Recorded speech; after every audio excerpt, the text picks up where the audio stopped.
It didn't come easy. It was earned through sujood soaked in tears. It was built through nights where you asked, Ya Allah, why me? And still got up the next morning to say, Alhamdulillah. It was shaped by patience in the face of silence and reliance in the face of rejection. And now, that heart of yours, it's no longer soft in the hands of those who don't value it. It's soft in the hands of the one who fashioned it, nurtured it, and guarded it when the world turned its back on you. So, when you look back, don't see a broken version of yourself. See a testimony of Allah's power to rebuild. See a reminder that pain was never the end of your story. It was the beginning of your return to Him. You are no longer breakable in the same way. Because you no longer belong to the world in the same way, you belong to Allah now. And that makes you untouchable by anything that isn't meant to reach you. There is something profoundly beautiful and deeply comforting about the way Allah surrounds His servant with unseen mercy after they've walked through the fire of pain. When you've been broken, when your heart has been shattered into pieces, when the very things you trusted turned against you, you come out of that experience different. Your heart no longer beats the same. It becomes softer, more alert, more aware, but also more fragile. And that's where most people are at their most vulnerable, when they're still learning how to stand again, when they're still trying to find their voice, their peace, their sense of direction after being lost. That's when shaitan whispers the loudest. That's when people take advantage.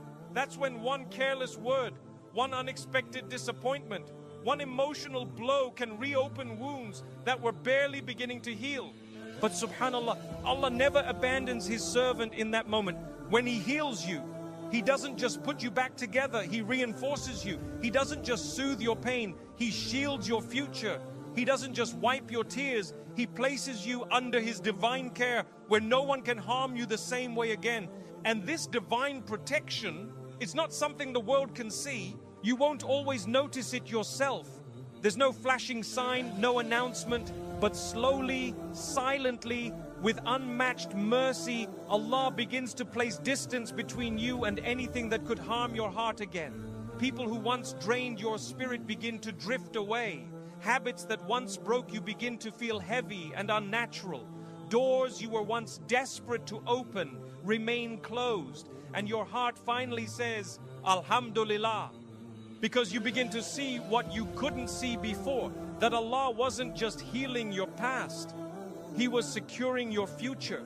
He was giving you new eyes, new strength, a new standard for who you allow into your heart, and a new awareness that not every soft word deserves your trust. Not every opportunity deserves your energy. Not every apology deserves your return. You start recognizing that some things were not delayed, they were deflected. Some people weren't removed to punish you, but to protect you.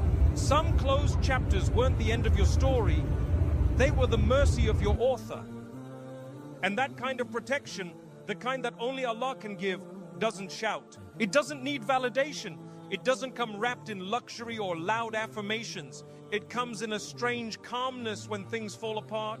It comes in a strength you didn't know you had when someone tries to hurt you again, and they can't, because this time you're guarded by the one who healed you, and He doesn't allow His servant to walk the same road of pain twice unless it's for a purpose greater than before.